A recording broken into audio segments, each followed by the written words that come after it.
Hello, lovelies. Welcome to Horror 421, the podcast, with your host, your friendly small-town horror author, Charles Campbell. Sit back, relax, and enjoy the frights in this week's episode.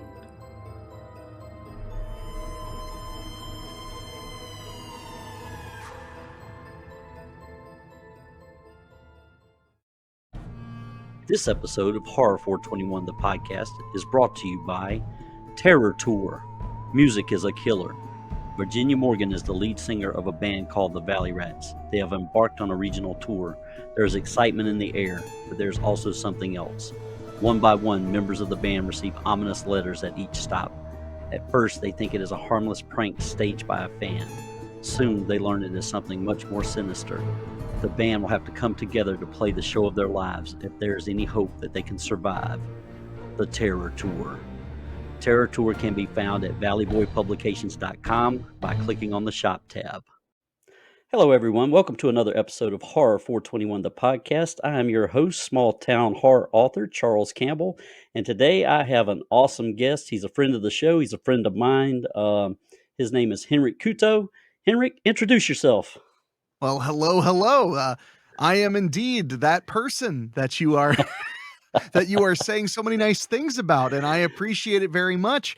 I am a producer, director, and recently, as in the last 4 years or so, podcaster, much like yourself.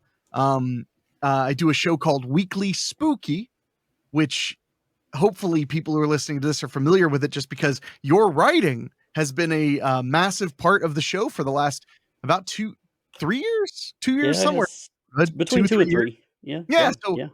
More than half of the lifespan of the show. And it's a horror narration podcast, but it's more literary than a lot of the other narration podcasts. So we feature real, short stories. And we've featured a bunch of ones from one of your collections. You've also written some straight up for us. It's been really cool. So, but my day in, day out, how I pay the bills is working in micro budget independent cinema. And that's a sentence I never really thought I'd be able to say, especially not before I was 40. Here I am. They haven't repossessed the house yet. Oh, nice. Well, I'm 54 now, and I didn't start this writing journey until I was in my 40s. So it's been a wild ride. See, that's awesome because you cannot get obsessed with the age number thing. Right. Because I had the opposite problem. When I started to have success, I started to go, I'm a little young to take this kind of leap. And then it was like, nah, dog. Like whenever I have moments where I feel like, oh my God, did I make the right choices? Oh my God, like I'm so tired of this today. Because there's a lot of BS and we can get into it, but there's a lot of BS in the film business. There's a lot of BS in show business. Whenever I start to feel really downtrodden about it, my mother always tells me, just remember, I was 45 years old when I figured out what I was good at. That's what my mom always tells me. And she's a phenomenal business person. She's a phenomenal project manager. But she's like, when I was your age, I had just had you. And I hadn't even figured out what I liked or was good at. And then I go, man, yeah, I can see why you're like, shut up. You're lucky. You figured out your niche, in your late 20s or kind of late 20s is when it actually started paying the bills instead of destroying the bills. Gotcha. So. Well, before we really get into it, I want to take a couple of moments here to say a big fat thank you to my co-host last year. And she was on the first episode of season 2. Elena Morales. She is a special effects makeup artist, and she is amazing. Her work is top notch, and I really would love to see her on film sets and doing that kind of work in the very near future. She's got a great future ahead of her, but I wanted to publicly thank her. She's not going to be with us on season 2. Maybe she'll pop in during the season, but I just wanted to publicly state my appreciation for all that she's done for Horror 421, the podcast, and all that she's done for me personally and professionally. So Elena Morales, we love you. Thank you very much. Elena's awesome. She's totally awesome. I remember when you guys were flirting with starting the podcast. Oh yeah. Because you would write me and you'd be like, is this microphone okay? And then I remember I was pet sitting for my mother of all things.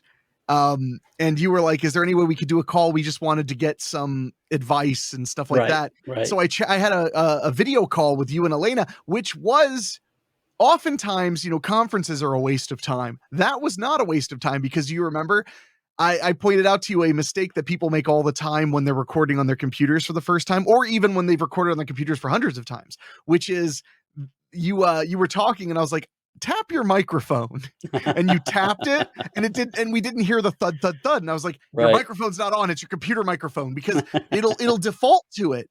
Right. And it's hard to know because, and this is like really in the weeds of podcasting experience, but I have friends who have made literally hundreds upon hundreds of episodes of podcasts. And then like episode 340, they're like, oh God, I had to re-record it because I recorded 45 minutes over the computer mic. I didn't tap my microphone before I started. Oh my goodness.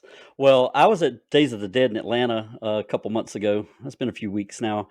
And there's this nice kid. I love him to death. But he has a podcast called What's Under the Bed with Dax. I think that's the title of the podcast. And he's had a lot of pretty cool guests on his show. And I'm bringing this up because of what you just said.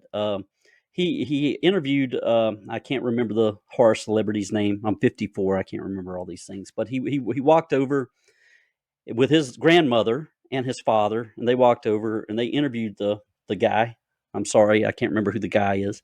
But they interviewed the guy, and he came back, and his dad was sitting there with him, and his grandmother was sitting there. And they started looking at attempting to look at the video they just took, and nothing recorded. Yeah. Nothing. And he was in tears. And the guy, I don't know if the guy let him re-record or not, but yeah, he wasn't very happy. So that was to just kind of piggyback on your point of how tricky it can be. So especially on location, I'm sure it was. Well, so the tradition of cinema that goes all the way back to before there was sound and then to the beginning of sound is there's a redundancy to the announcement that you're recording, basically. In the early days, you always knew if the film was rolling because it was so loud. It would that sound of the motor running. But then we would have, so I'm sure you've heard the saying, like, roll picture, roll sound. Yep. That's a real thing that you should do just so that everybody's announcing that they're recording and that they're observing. So like, for instance, on a movie I'm doing now, we usually don't have the sound person recording on a separate device. We usually like to juice it right into the camera. It's just, it saves us a bunch of time later. So the camera operator will say sound ready, and then we'll say camera speed, and speed means that the timer started. Okay. Like the time code has started. That's what speed means. It used to be what you'd say because it meant when the film had gotten to its main speed. You would yell speed, and that meant you could say action. But so literally be like, camera, action. So that way everybody's like announcing things. And even when I'm directing and camera operating, I'll still say roll camera, speed, action, because you don't want to not record. Right. Yeah. And I'll admit it right here. A couple of times in my life, I couldn't tell you exactly when because I've made a lot of movies, but there have been times in my life when I have not hit record on a take and I realize it right at the end. Probably a handful in 10 years, but where I've realized it on my end. So then I say, that was good, but I need one more. And Nice. Because why should they know? Exactly.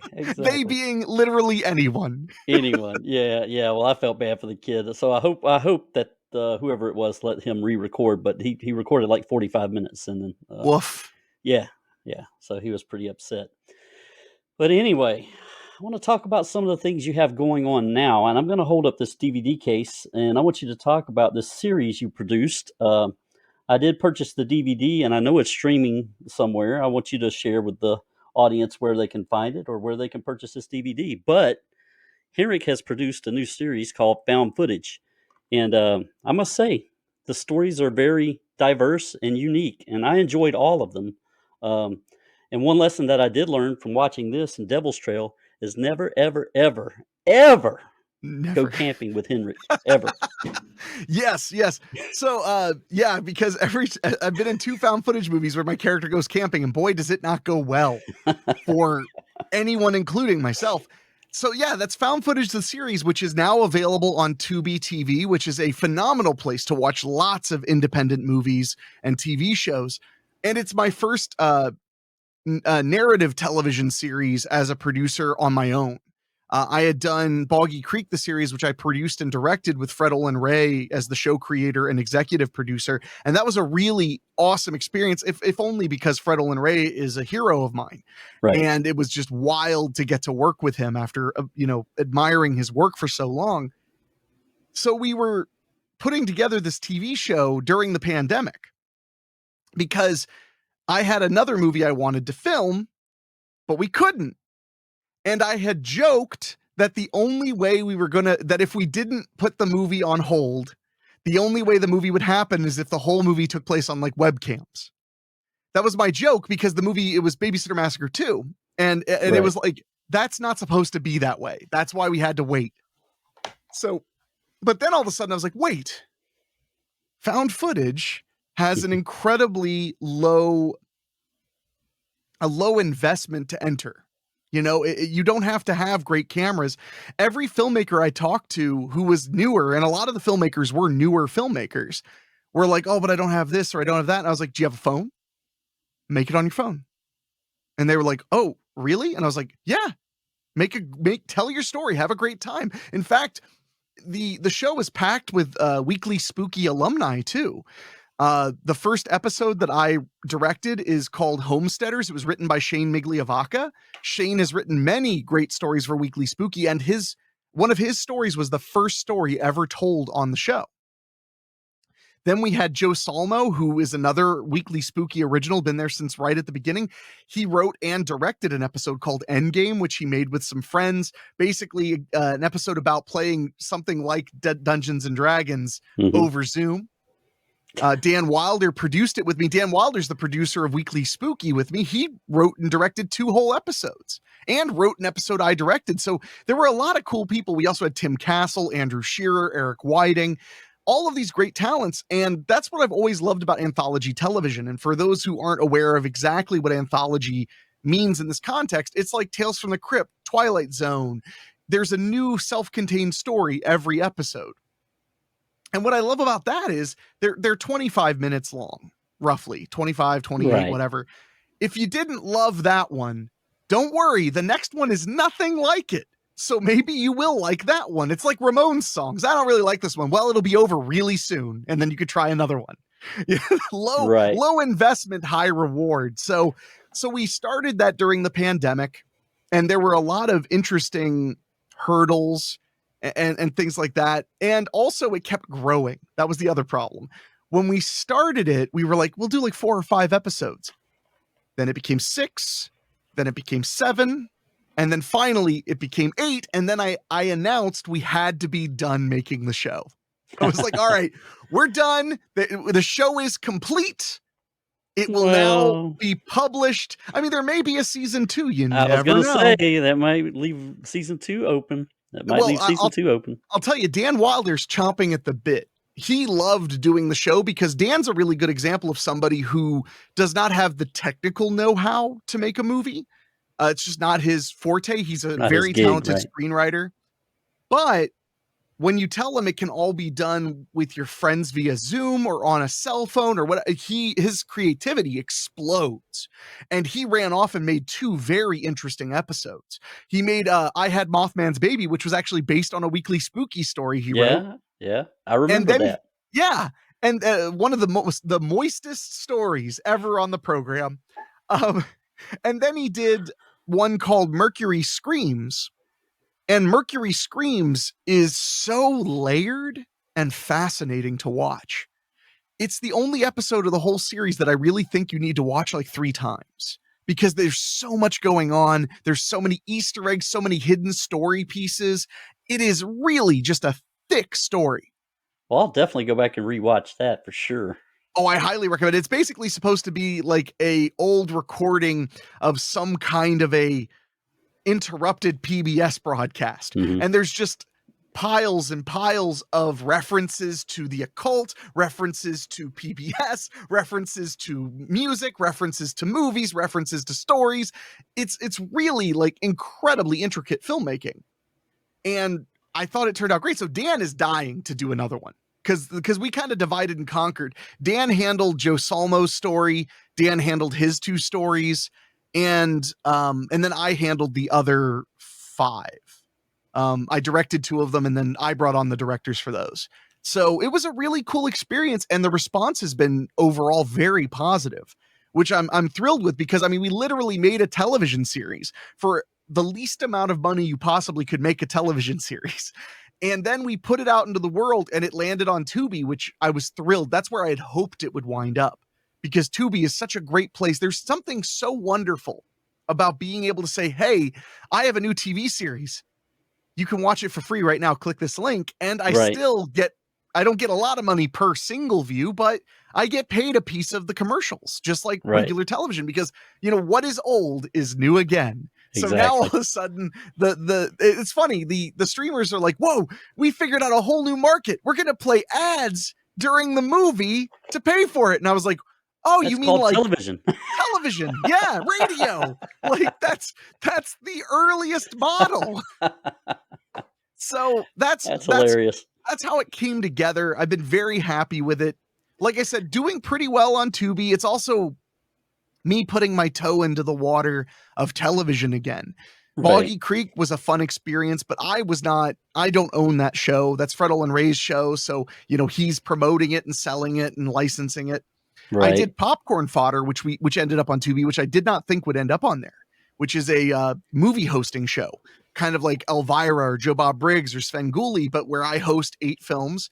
So every episode's like 2 hours and 10 minutes, because I talk about the movie, interrupt every 15 or so minutes, and give you trivia, anecdotes, things like that. And that was the first thing I got onto Tubi, but it's not a very traditional television program. So I didn't feel like you could really judge what it's like having a TV show on Tubi until it was up. So, but now we're experimenting with, we have our scripted TV show up on there right now. And this is, you can have the scoop on this one. Okay. By the end of this year, I don't know when it will be available to streamers, but by the end of this year, we're packaging a true crime television series where we're taking Terrifying and True, which is Weekly Spooky's true crime episodes.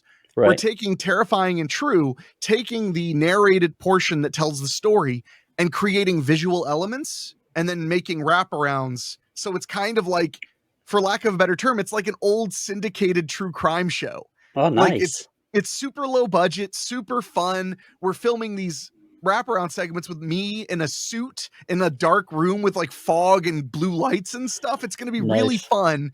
And we're going to package that up and we're going to put that out. Myself, John Oak Dalton, and Carlos Gonzalez are producing on that. Carlos is a really cool guy I met out in Jersey. He's been just getting his foot in the door. He has a documentary he edited on Tubi called Mail Order Murder, it's about a production company called Wave Productions based out of New Jersey that was very, very strange and very, very prolific. It's a fascinating story. I'll have to check that out. Hey, one quick question for you, Henrik. Still on found footage. Yeah. Can people still purchase this Absolutely. Physical media? Okay. Well, tell them where it's they at can find this. henflix.com. Yeah, all of my films that have any kind of physical media that I'm involved in are available at henflix.com, henflix.com. And there's all kinds of stuff on there. Also, we have the Babysitter Massacre books are available on there. We have collector's editions, standard editions. Yep, the Babysitter Massacre Daddy's Little Killer book. And we have another. Right now, I'm sitting on an entire new Babysitter Massacre book. I just need to look at that. You got the whole shebang. They got all 4. I have the Couto collection. Well, the David O'Hanlon / David O'Hanlon. Collection. Yep. I mean, he and I had a blast. David O'Hanlon, another guy, I met him by him working on Weekly Spooky, and he's written 5 books because the 5th one's coming soon, and he's writing a 6th book, which is not in the Babysitter Massacre series. We're trying something new, which I'll be announcing when it's nearly complete. Wow, I'm really happy to hear that. I really am. So I'm very interested in that. So I'd like to hear more about that when you can talk about it. I try to dip my toe in things. The secret is you act conservatively with your business. I Right. think that's one of the reasons I've had so much fortune compared to a lot of other people in this business, is because I keep the costs under control. I take calculated risks. I've never, and I think that you should never have one project come out and think like, well, if this doesn't do well, we're sunk. That's a horrible methodology.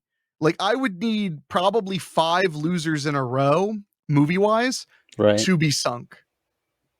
And I've never had any losers in a row, not trying to brag, but it's because of my business experience and things like that. But loser doesn't just mean that it's successful. Loser could mean that, your payout was really low or your distributor went crooked, although that doesn't happen a ton to me, thank goodness. But it has happened. And some of those sons of bitches know who they are.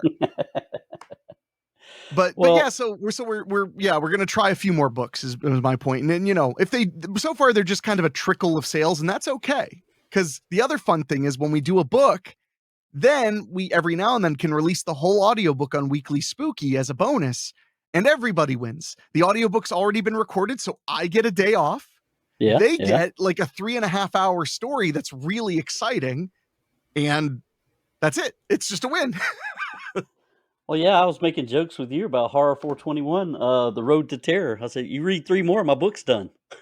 Honestly, you should remind me what those 3 are. Send me an email. I'll just do those, and then you can have the audiobook. I will do that because I recorded my first audiobook, me, and I do not have the charisma that my good friend Henrik has. So how you hear me speaking here is how I'm talking on the fucking book. So if you don't like my voice, don't dig at yourself though. I like when the author reads though.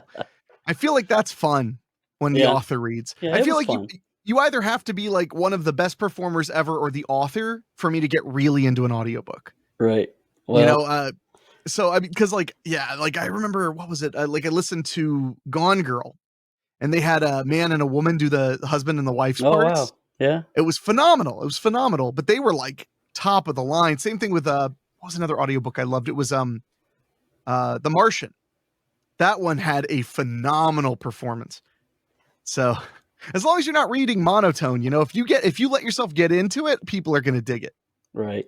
Well, I didn't read monotone, but it's this old Southern boys country twang that just, I don't know. I don't like. You mean the myself. charm? Yeah, it's your charm. Yeah, the charm. That's your charm. That's a good way to put it. Yeah. Well, my friend Henrik, he has directed a ton of movies, and I affectionately call my collection the Couto collection. I don't have everything he's done, but I do want to bring this up again. We may have talked about it in the previous podcast that you were on last year, but one of the movies that kind of stuck out to me, and I'd like for you to talk about a little bit here again, if you can, is the one that starred Mary Lee Osborne and Violent Instinct. Violent Instinct, yeah. This one really stuck out to me, and I watched it a couple of times now. I really enjoy this movie for some reason. It's a good movie. It's a great film. So Violent Instinct has a pretty interesting formation, because that is actually a different edit of another film. Okay. So it was originally a film. It's directed by my good buddy Eric Whiting, who directed an episode of Found Footage of the series. He's my editor. He's my assistant director on most of my films. And that was his second feature-length movie. So the original film was called Primordial. And it ran a little over an hour and 5 minutes, or 2 hours and 5 minutes. It was quite long. Oh, wow. And I thought it turned out well, but my only thought was it's kind of long. So I did the sound mix for Primordial as a favor to Eric, because he does favors for me, I do favors for him. So I'm doing the sound mix. And thanks to doing the sound mix, I became extremely familiar with the film, because I'm sitting there watching it for like 45 hours straight. That's the job. So I didn't even have to call him then, because he was still my roommate back when he made that movie. So I went to his bedroom and I knocked on the door, and I was like, "Hey, Eric, I had a thought. How would you feel about if I made a producer's cut? Because I'm the producer on that film. How would you feel if I made a producer's cut of the film, which is shorter and more focused on being a crime movie? Because his version is more focused on being a character study." Okay. So he said, sure. Yeah, so we made a deal for that, and I put out a Blu-ray DVD combo, which you have, and then also distributed it to some streaming services and things like that. Eric watched the cut. He thought it was a good cut. You know, he, of course, and rightfully so, missed all the things I removed, and I removed a lot. The movie's like 78 minutes now. So Yeah. I cut out almost Well, yeah, when you a said lot 2 of hours and 5 minutes, I'm like, this thing was under 90 minutes. So yeah, yeah. you cut it. Yeah. Well, in his version of the film, basically we're introduced to the character, and then a bunch of stuff happens. And the moment that because the movie's about a woman who starts working for a crooked business that beats people up, they're a loan shark and stuff like that. And she realizes that that's why I called it violent instinct. She realizes she has a violent instinct. She has this desire to hurt people that she didn't really understand was there. And now she can just wreak havoc on people until it takes her over entirely. So in the original version, though, the scene where she meets the people at the job agency that turn out to make her a criminal, that's almost 35 minutes into the film. In my version, that's about 8 minutes in. Right. So we skipped a lot of buildup. And there are a few other little things I did too. I put something from the end at the beginning and yada, yada, yada to, artistic stuff. But that was the birth of Violent Instinct, because Eric and I both agreed that the original version, Primordial, was not very marketable, that it was a bit more niche. So I was like, well, let me try slapping together a more marketable version and we'll see if it does any business. And now it's, doing okay business. It's been out for years and years. But when I first put it out, it actually brought in some cash and we were both very happy. Nice. Well, yeah, I heard you talk before about, how you like to revive projects and Yes. going the other way. Like if a movie cut is too short, like if it's at 58 minutes or whatever, the things you can do to expand it and create something marketable. We call it being a hatchet man. That's usually what people call that. I've done that many times, and I am not allowed to tell you any of them. Okay. That's the way it goes. In fact, several of the films that I've come in after the fact and shot more scenes for or whatever at behest of the investors, I'm not credited at all. So there's like no way to know. Like, you might be able to figure it out if you watch a movie and for some reason I have some like little tiny credit somewhere. Okay. Because that's like the only thing they gave me, because I don't generally do like small things. Like I'm not usually a like associate producer or something. Right. That's just not usually what I do. I'm usually an executive producer, a producer, or a director. So you can kind of figure it out if they've stuck my name in there. And there's a risk any movie you see with my name as producer, I may have directed a portion of the movie or I may not have. But that's not important because my job was just to get the film done on time and on budget, not to take credit from other people who worked overall harder than I did. I mean, most of the time when I have to fix a movie, I have like 2 days to fix a movie that the other people had 8 days on or 6 days on or whatever. Right. And it's challenging though, because oftentimes when they want you to come in and fix a film, they don't have access to any of the original cast or locations or anything. So you have to get really creative and come up with how the hell you're going to make this movie make sense. The most recent hatchet job I did was a movie I can't tell you, right? but it was a cool movie and it was a lot of fun. But it was after the director turned in a cut that was 70 some minutes long, which is long enough, but it was boring. There was a lot of padding, a lot of filler. Right. So we cut all the filler out, and now the movie's like 58 minutes. Too short for anybody to take it. We showed it to a couple of distribution partners, and they all said, we don't want it, like at all. They were actually like adamant that it just was bad and to forget about it. They told us to write the movie off as a loss. So I told the producer, give me this amount of money and give me some points on the film so that if we sell it, I'll get some money. And eventually after hemming and hawing, I got the job.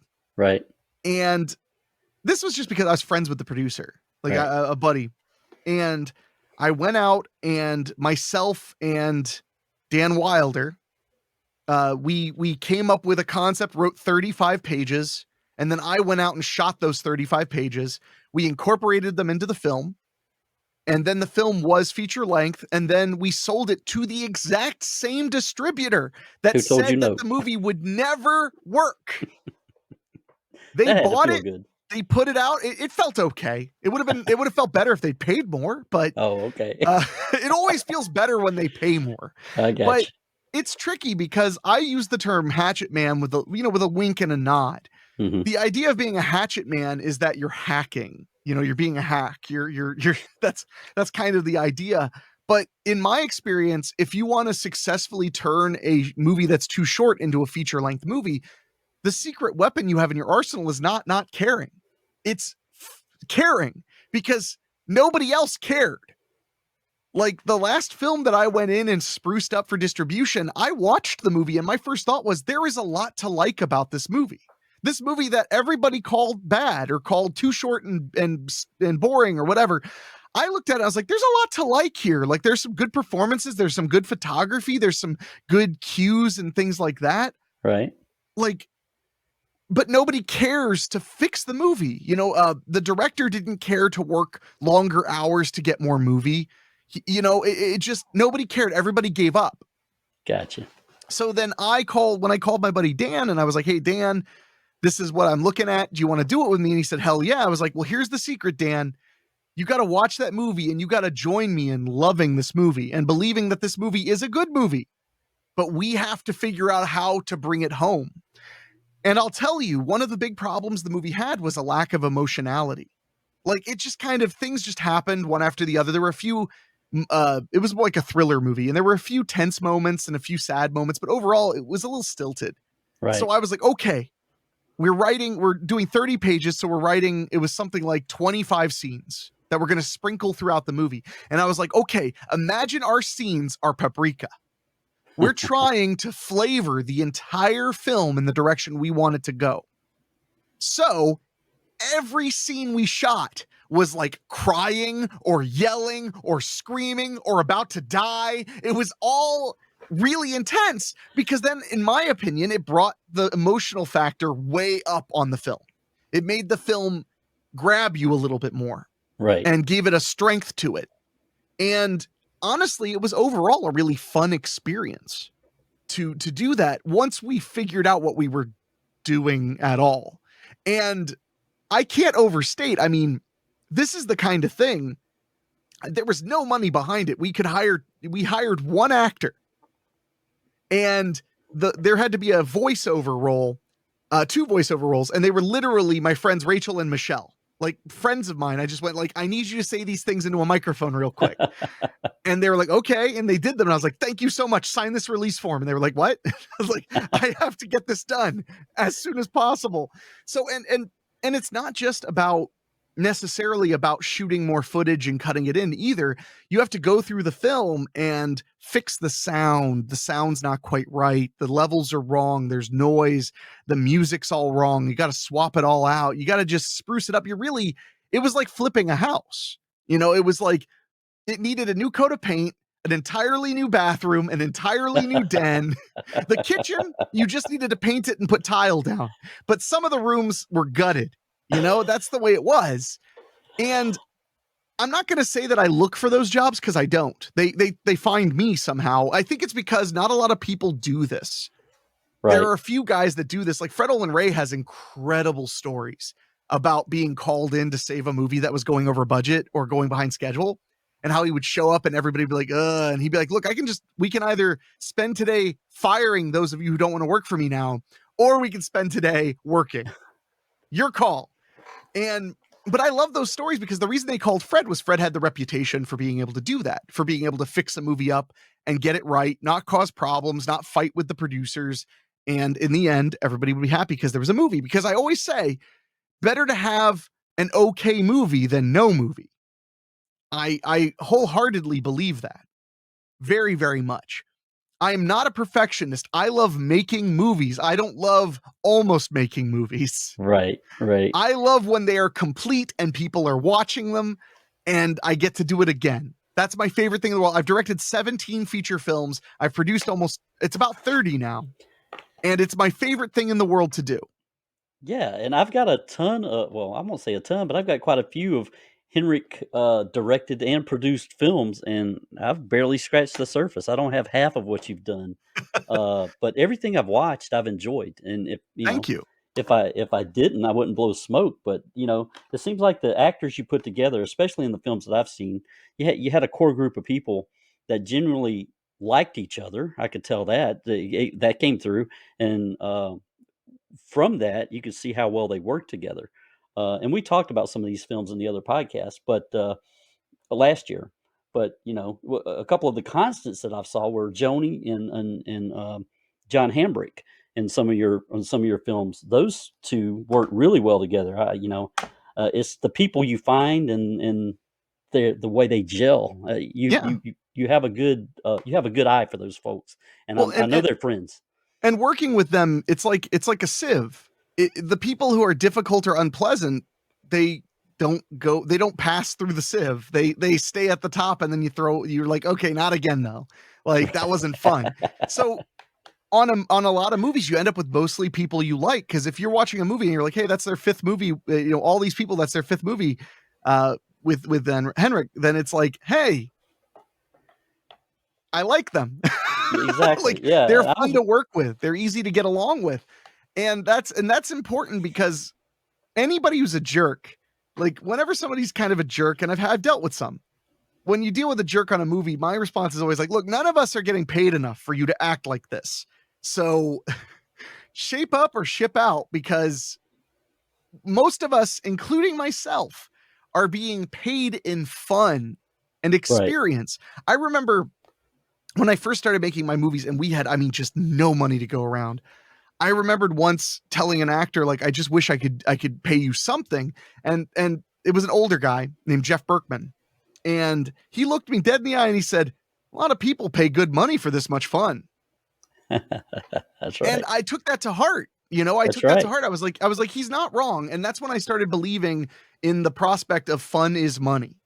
And that's something that I take very seriously. So like, I may not get to go on vacations, I may not get to do all these other things, but I do get to have fun.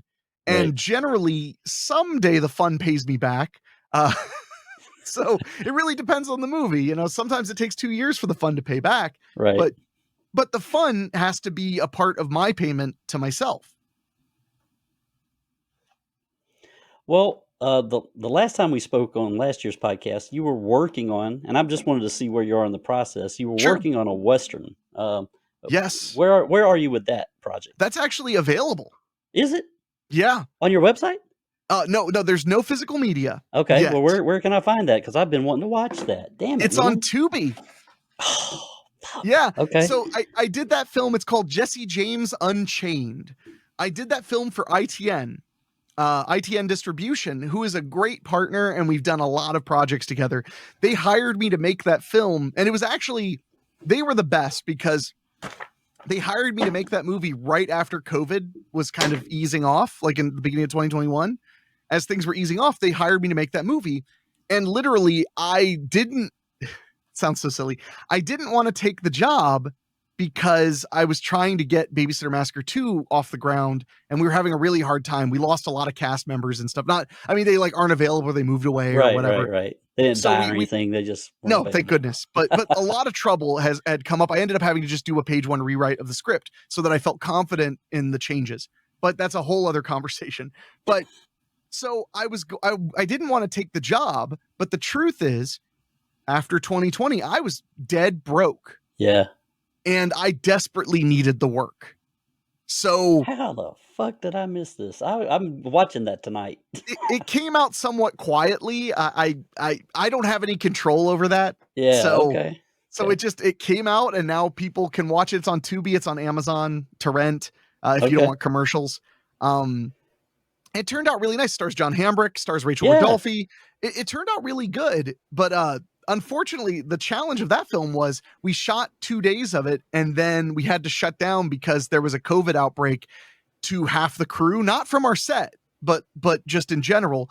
Right. So we shut down, and then we shut down, and it was like 3 weeks till winter. So we had to wait for winter to end because everything we filmed was pre-winter.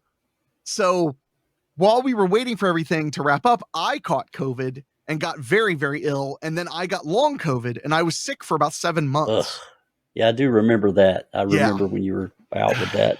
That was miserable. So eventually I had to finish the movie, even though I was still sick. So yeah. I mean, because long COVID, it's like my lung capacity was low. I was lethargic. I slept all the time, stuff like that.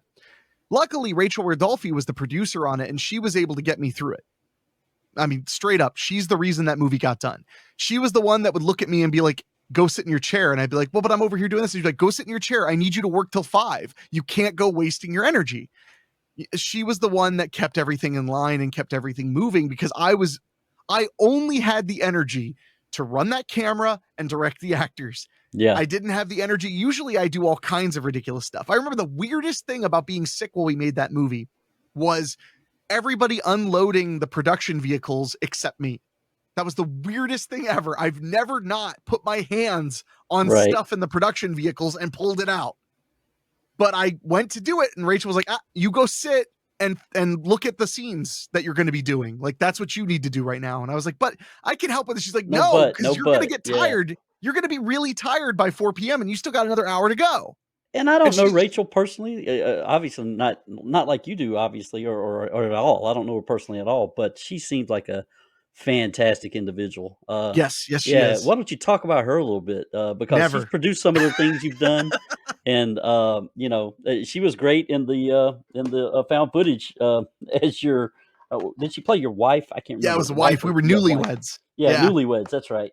But she's an amazing actor too. So let's pump up Rachel a little bit on the podcast. Sure. Well, the way I met Rachel was actually through Joni Durian. So when we were making Haunted House on Sorority Row, I needed somebody for a shower scene. And a lot of people, that can be sensitive. Well, Joni was like, oh, I know this girl named Rachel who I've been friends with since I was a child. And she's an artist model. She's not shy. It wouldn't be a weird thing. So I got a hold of her, and she came and worked on the film one evening. And when we did Scare Waves, I remembered she was pretty good and she was very reliable. So I said, hey, do you want to come and play this role in Scare Waves? She said yes. She came out, did the role, did a really good job, and we just kind of became friends from there. So over the years, she would be in a movie here, she'd be in a movie there, she'd do this, she'd do that. And then came Boggy Creek, the series. And Boggy Creek, the series, I mean, I directed 6 episodes, and they were very involved episodes. And after about 2 months of working on that series, I was horribly burnt out. I had no idea just how much work it was going to be. So I called Rachel because she had been kind of suggesting she wanted to get involved behind the scenes a little bit more. And I said, hey, I need you to produce this show with me. And she was like, well, what does that entail? So I kind of showed her how to make a script breakdown, how to, do all this stuff and yada, yada. And I told her, like, if you do this stuff, I'll make sure the light equipment, the sound equipment, the camera, the lenses, I'll make sure all of that arrives. You just make sure the actors and the props and costumes arrive. That'll be your half. And I had already shot 2.5 episodes of the series. And now she was going to produce the rest. And I'll never forget, after her first full day working on producing, she came over to my house that evening. And when I opened the door, she just gave me a big hug and was like, how did you do everything and this? Like, this is so much work.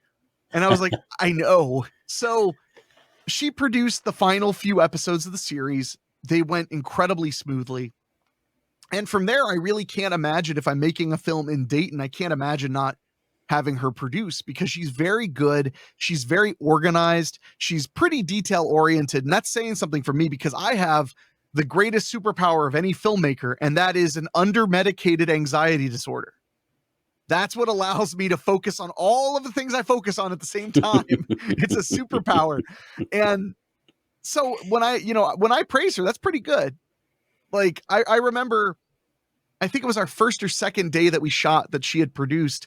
She realized she'd forgotten one prop, and it was kind of a major prop. And she was like, it was a camera. We needed a security camera. No. And I told her, I told her, like, hey, if you need to buy anything, all you have to do is call me or text me and say, hey, we need this. It's this much. and I'll either yay or nay it. If I nay it, then I have to come up with another solution, Right. So if she says like, hey, I want to buy this $20 plasticky camera because it'll look good on screen. If I say nay, then I need to have a new solution because she has her solution, Right. kind of like, when you're married, it's like, you can't just say, I don't want to eat there. You need to say, I don't want to eat there. I want to eat at blank. You have to add to it. You can't just be negative.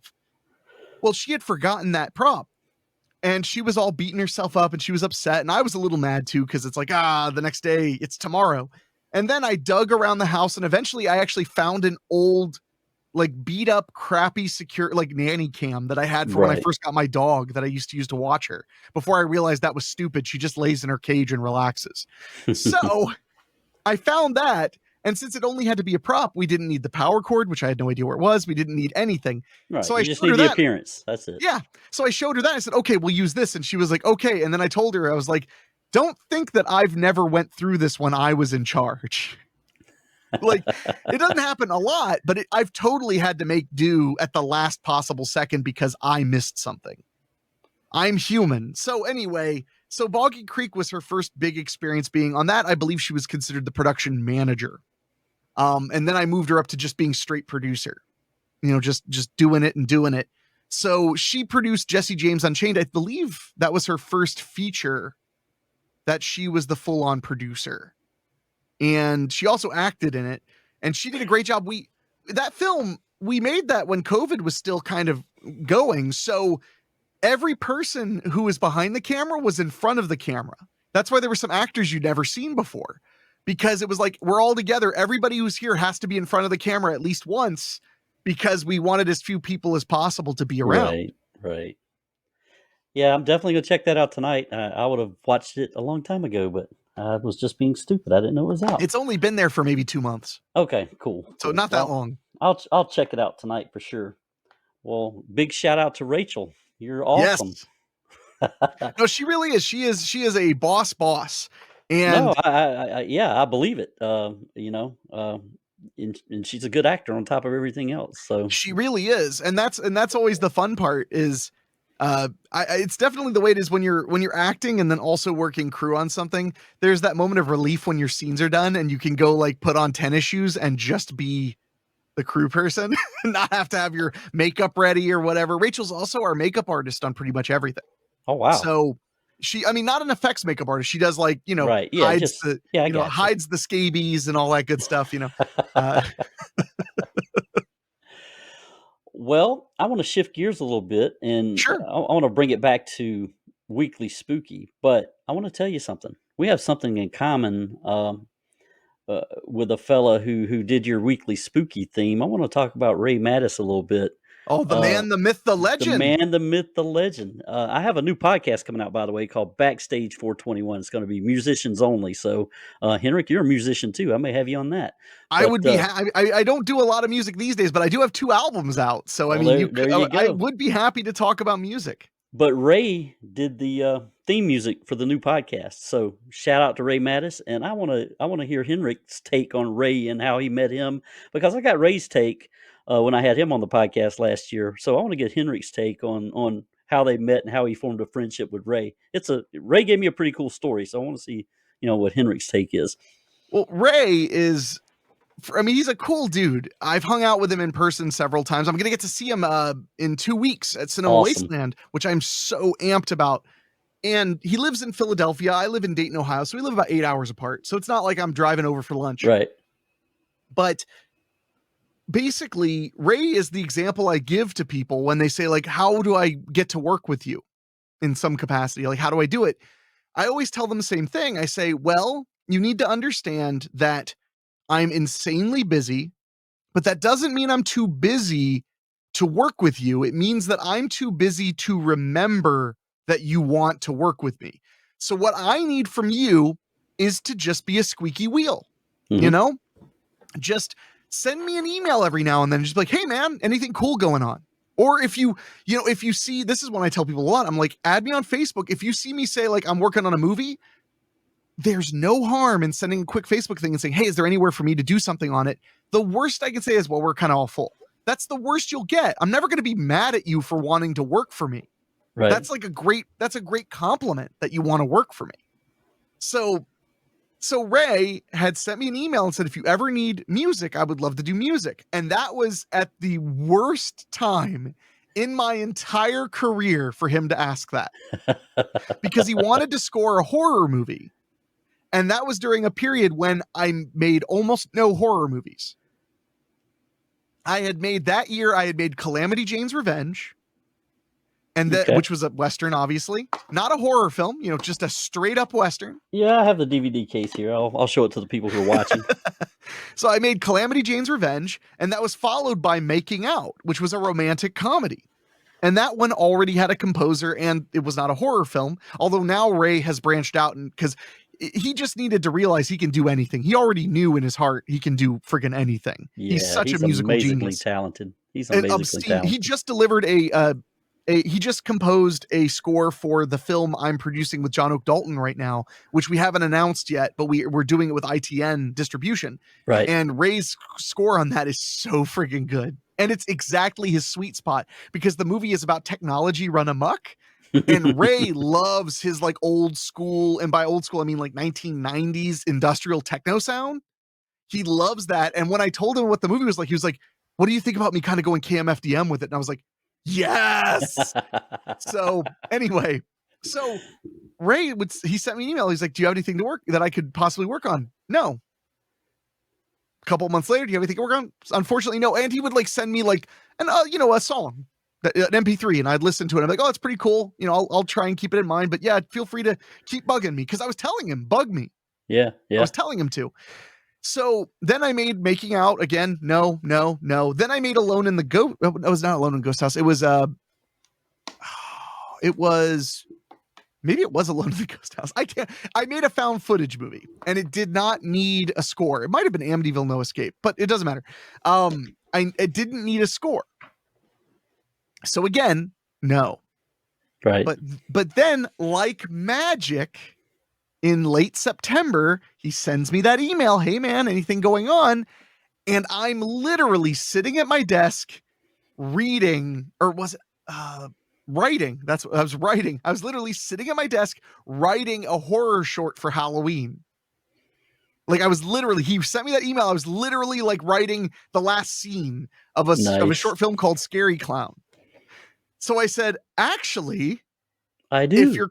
If you're cool with scoring a 5-minute movie, I would love to have you, because that's for me, that was the lowest risk too. Because if his score was just completely wrong and we couldn't get it right, I'll use stock music. It's not a long short, but I would rather use his original music because it'll sound better. So he was like, oh, that's great. And I said, well, would you like to read the script? Because I've just finished it. So he said, sure. So I sent him the script. He was like, oh man, I'm going to start working on it tonight. So eventually I go out, I film the movie, I cut it together, like I said, 5-minute short, I send it to him. He composes a score, I get it back, and I'm just blown away. I'm like, oh man, this score brings it all together. And I've always believed that if you have a dirt cheap movie, you should spend as much time or money or whatever you have at your disposal, getting as much original music as possible. Mm-hmm. Because everybody recognizes the canned music. We all recognize the royalty-free spooky sound and the suspense sounds, and they're cute and everything. Like, they work great on podcasts, they work great on audiobooks, but when it's supposed to be a feature movie, you kind of expect there to be original music. Right. So whenever possible, I want there to be original music. I haven't always been able to do, but I've went as far as like on Haunted House and Sorority Row and Scare Waves, I scored those myself. Because I didn't have a composer. So I just did a really simple thing with a keyboard. I am not John Carpenter. He knows how to play a keyboard. I knew how to hit keys and kind of get a sound I liked. Right. But so after Scary Clown, I immediately was like, well, let me see what's next. And that's where we kind of went from there. And he's scored a bunch of movies for me and John Dalton, because I produced with John. In a way, it's funny. John is like the big brother I never had, John Oak Dalton. Oh yeah. He's like the big brother I never had, but as a director, I'm kind of his mentor. Like, I've been kind of teaching him how to become a director and make his movies, and he's done a really great job. And I've been able to be there with him to make sure that they turn out. Relationship. Exactly. But it's just funny that it's like I look up to him in many ways, and then he has to look up to me about making movies because that's the thing I've been doing forever. Right. So yeah, that's pretty much how Ray and I came to terms on working together, and then that's kind of, it always seems to go this way. From there, it was just we had good rapport. Obviously, if we both like movies enough that we want to spend all of our free time working on them, then clearly we have stuff in common. So before you know it, it's like, oh man, you're going to Cinema Wasteland. I'm going to Cinema Wasteland. It's like, oh man, come up to my hotel room. We're going to watch TV, and then we're going to order a pizza and we're going to hang out and we're going to tell stories and talk a bunch of smack. So it's been really awesome. And one thing I love about Ray, and I know he's listening to this because he loves when people talk about him. But one thing I love about Ray is when someone does anything for me, I consider anything, even if I'm paying you, I consider it a favor. If you come through with what you've promised, I consider myself indebted to some extent. And I love, a lot of people will not ask for me to do something because they assume I'm too busy. And granted, I'm a busy guy, but that doesn't mean I'm not too busy to be somebody's friend. You know what I mean? Right. And I love that Ray has had me design artwork for some of his album covers and stuff. I'm a little bit of a photo editor, photo taker and stuff. So he's had me make posters, make the artwork nice. For his albums. And I love that he asks me because it makes me feel great to be able to do something for him and get him out of a jam, do something I'm good at that he has no skills at. Because he's doing the same for me. I don't want to score a whole movie. I don't think I'd do as good a job as him. Right. In fact, I know I wouldn't do as good a job as him. I guarantee I wouldn't. So that's been one really nice thing because I really love it when the people I work with ask me for favors, because I always tell them, like, the worst I could say is I'm too busy right now. Right. That's the worst you're going to, I think the worst Ray's ever gotten was like, I'll start on Monday. And it was like Wednesday. And I was like, I'll start next week. And he was like, cool. That's it. So in fact, I think he has one he wants me to work on next week, or maybe it'll be after Wasteland. We'll see. Knowing Ray, he's a bit dramatic. He'll want to tell me all about it in person. So since we're going to be seeing each other, that's what he'll do. I will tell you, we had a great time with him on the podcast last year. His stories were so fucking entertaining, man. I laughed my ass off. And we went over on the podcast. We try to keep it to a certain time, but it's not locked in stone. And we were wrapping up, and then he said, "Well, I'll save this story for the." I was like, "No, you're not gonna save that story. Tell it now." And he was so freaking cool, man. I love Ray. I'd love to hang out with that guy. He's the best, and he's exactly the way he is on Facebook, or he's exactly the way he is on the phone, on interviews. He's exactly that way. He just is that guy. He's just larger than life. He's got a humongous personality. Oh, and yeah. To be frank, the only thing that matches his giant personality is his gargantuan heart. He is such a sweet human being. He legitimately cares about people. I've been going through a lot with my dog being sick, and he checks on me, asks me how I'm doing, tells me I can call him and vent if I need to. He's a good guy. Yeah. And some of the best friends I've made in my entire life were through what I do. So I'm very, very fortunate and very thankful for that. Yeah. Well, we're fortunate to have you, Henrik. You're a cool guy, man. And I try. I found you because I picked up a movie, and then I started messaging the cast members saying, "Hey, you were great, and that's how I met you. So it was pretty good. It was a pretty good way to meet somebody. Well, and that's another funny thing. I often tell people, like, if I had any good advice, it would be, if you're still actively a fan of things, which I am very, very much, a big fan of movies, TV shows, music, all kinds of things, write fan letters. It's the best thing you could ever do. I have made friends with people I admire because I took 5 minutes out of my day to just send them a note going, dude, I loved this thing you did.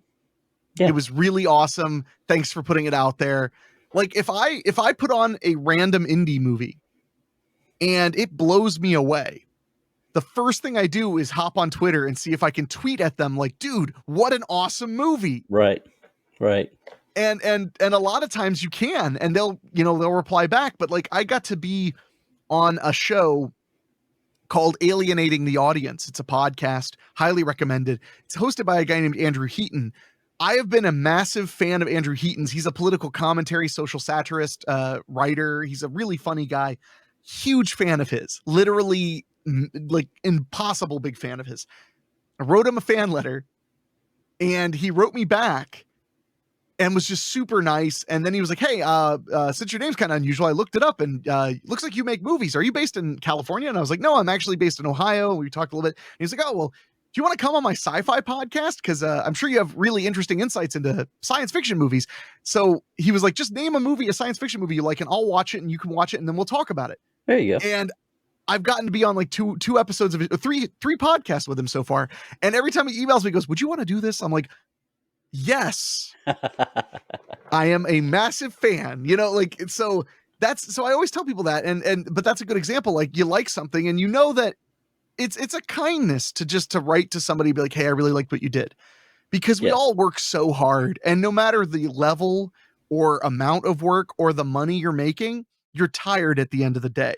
And I'm sure everybody, I'm sure even people who are making millions of dollars stop sometimes and go, would it be more fun to just be a janitor? This is hard, and I am tired. And then you get an email from somebody you don't know, and they're just like, I watched your movie. It really made me happy, or I really loved it, or it was really funny, or it made me think about this or that.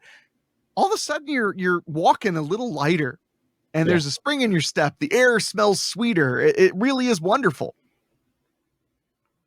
I agree. I've had similar things happen to me through the books I've written. People reaching out, telling me they enjoyed this or that, or it'll go the other way. I'll get a 1-star review telling me my book sucked because it was about the devil, but that's all right too.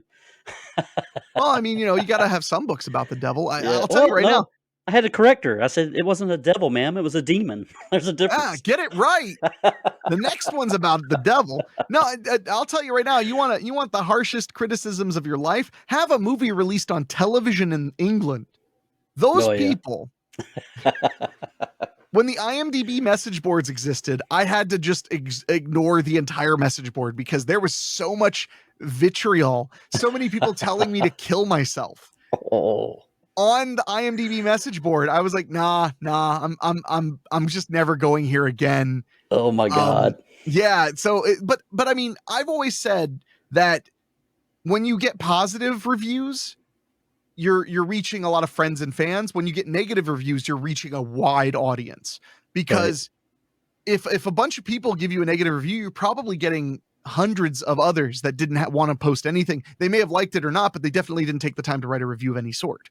Right. So when you get hate, you kind of have to take it as a little bit of a badge of honor and be like, well, you're checking my stuff out, and I appreciate you. No, you're absolutely right. And I've told people who have asked me for advice on writing and becoming an author, I tell them all, you got to have thick skin. Not everyone's going to like your stuff. And one that's a friend of mine, and I'm not going to give any hints as to who it is, that person was taking things a lot. He or she was taking those things a lot too personally. They get a review, and I just want to give up. I just can't take another negative review. I said, it's part of it. You've got to. Yeah. If you really want to write, that's what you're going to deal with.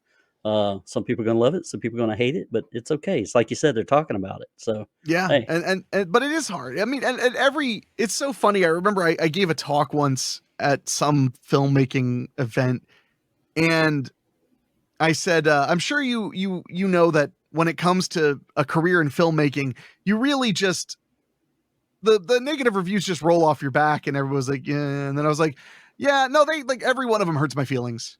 They all hurt my feelings. I just get over it. Right. But they all hurt my feelings. When they say, like, you shouldn't be making movies, I'm like, ugh. Well, I'm going to, so sorry. Exactly. Guess I'm just disappointing you extra.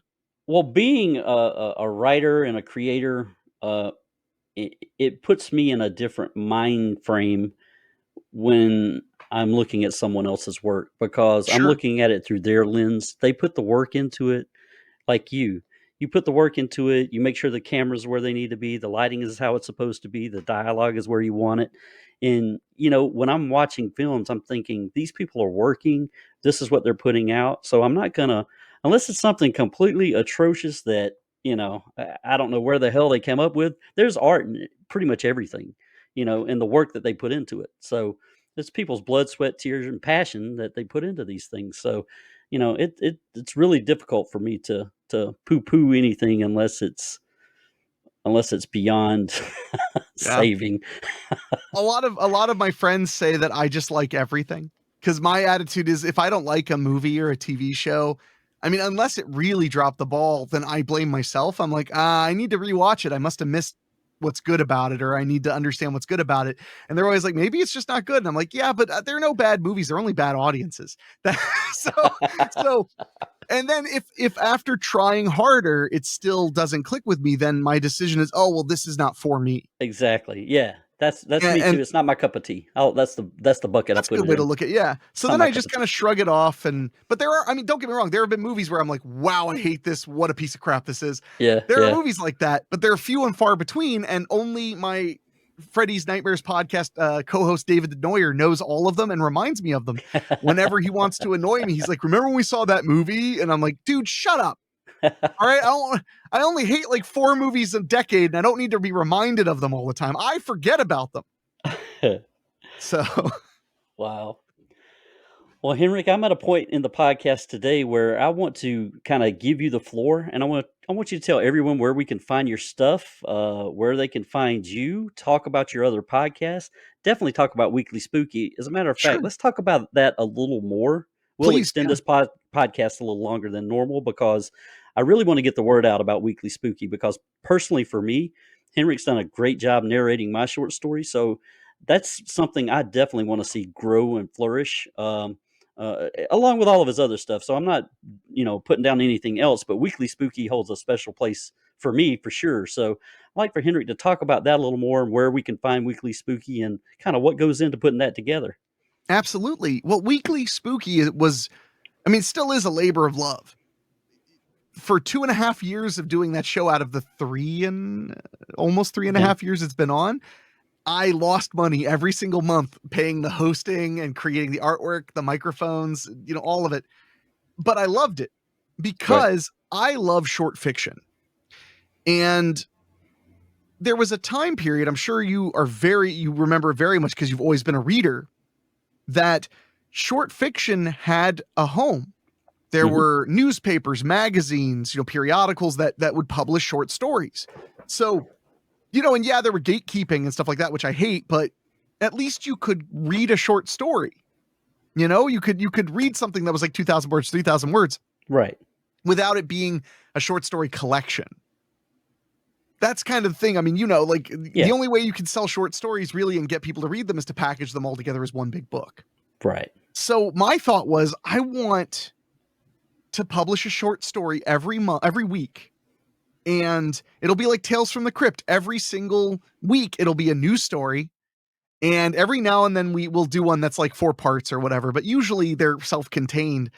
And I'll find authors who are excited about the concept. And my real goal, which I'm so proud we succeeded at, was to create a platform where these stories would have an audience, where we know for a fact 1,000, 2,000 people are going to hear your story and are going to, I mean, that's because that's such a boon for a short story Oh, to yeah. have a listenership, a readership, whatever you want to call it.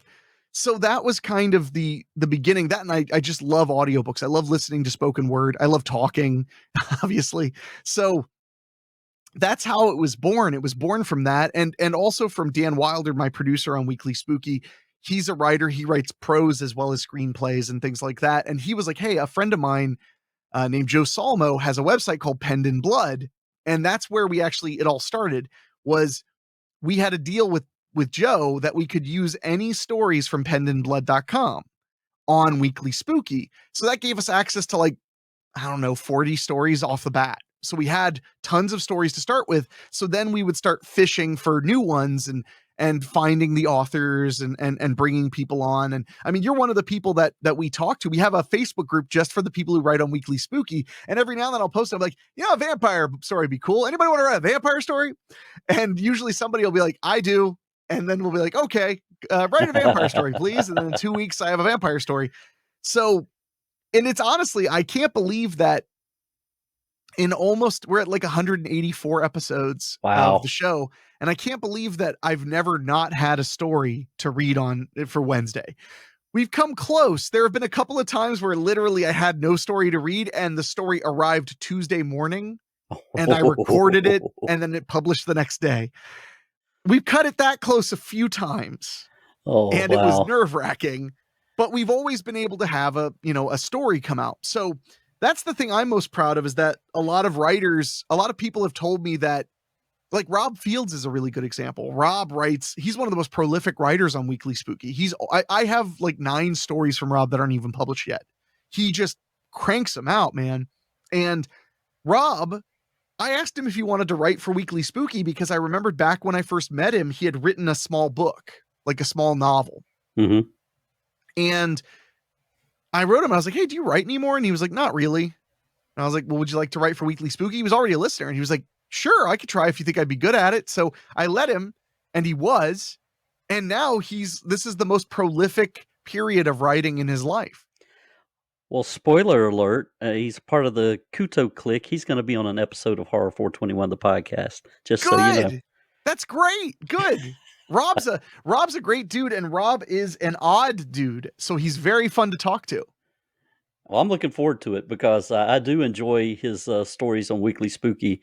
He's the king of Streakfield. So, Have you listened to this week's yet? It's I the have first not yet. it's the first Weekly Spooky novella. It's like an hour and 40 minutes. Oh, I'll check it out. Nice. Every now and then I'm like expanding to try like a longer story here and a longer story there. I've shared it, but I haven't listened to it yet. Oh, sure. Well, that's a long story. Yeah, well, I'll listen to it probably tomorrow while I'm working. I work from home and I have my headset on, so that'll be a great opportunity to listen to it. But I love Rob's work. I think he's a great writer. Yeah, and Rob and I are very collaborative. He'll write me and be like, I was thinking about a story with X, Y, and Z in it. What do you think? And usually I love it. Sometimes I have a few notes. He also does the Weekly Spooky mini series we do, where we do 4 parts, and those were a little bit more involved. Like we collaborate a lot more on those because I want like very specific things, right? In the beat structure, because it's like, well, you're having a whole month of the series of the show is just you, so I need it to be pretty strong. I need it to hit these notes. So it's a really cool experience. And if anybody wants to listen to Weekly Spooky, all they have to do is go to weeklyspooky.com.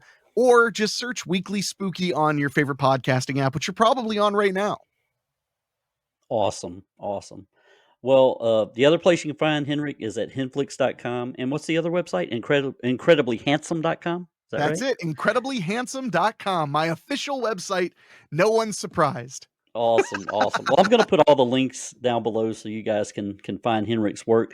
I do want to bring up one more thing, only of Henrik, if you want to, but I do want to put it out there.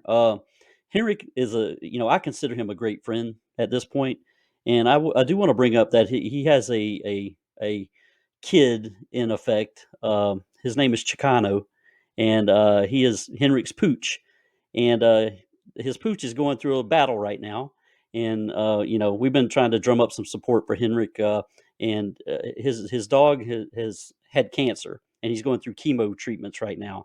So if anyone wants to contribute to the cause, the medical bills for Chicano have been astronomical, and a lot of people have shown their support, and we thank them. But Henrik, if you want to talk about that or where they can chip in to help with those bills, I'm more than happy for you to do that on this podcast. I appreciate it so much. Yeah, my dog Chicano, he's a sweet rescue dog. He's about 11 years old, cancer.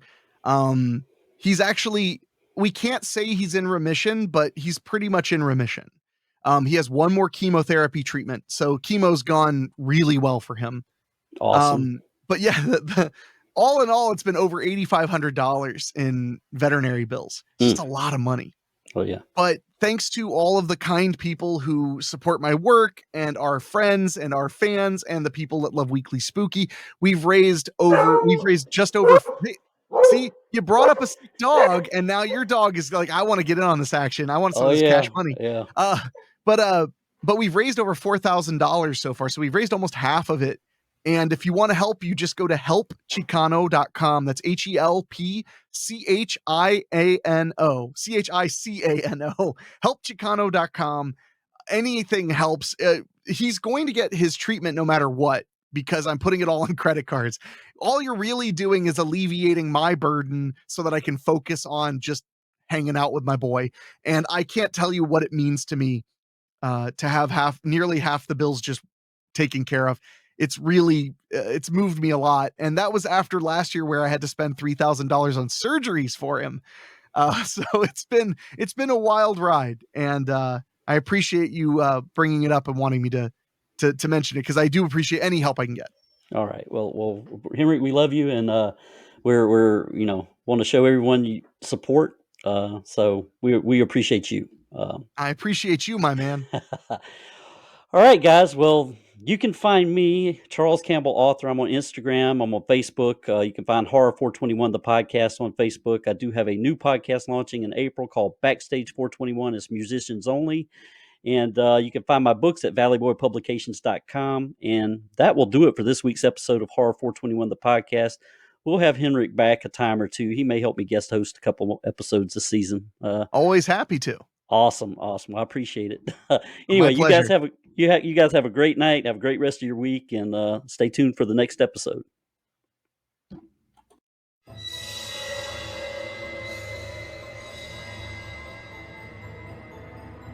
We hope you had a horrific time, lovelies. Thank you for tuning in to Horror 421, the podcast. Be sure to like us on YouTube and subscribe wherever you get your podcasts.